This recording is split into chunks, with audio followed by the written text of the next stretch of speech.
मारो तारा कथी चल तोरा मन में सांवरिया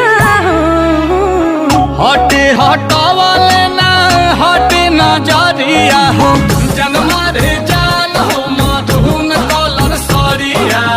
मन करे कहसली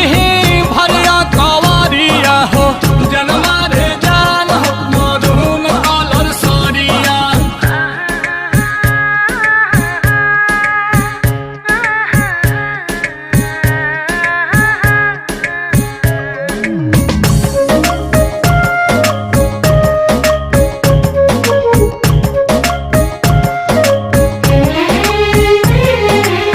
बिजली तू ढाहो तारू दिलवा प हमारा हो अपन डोलाई के कमरिया भवन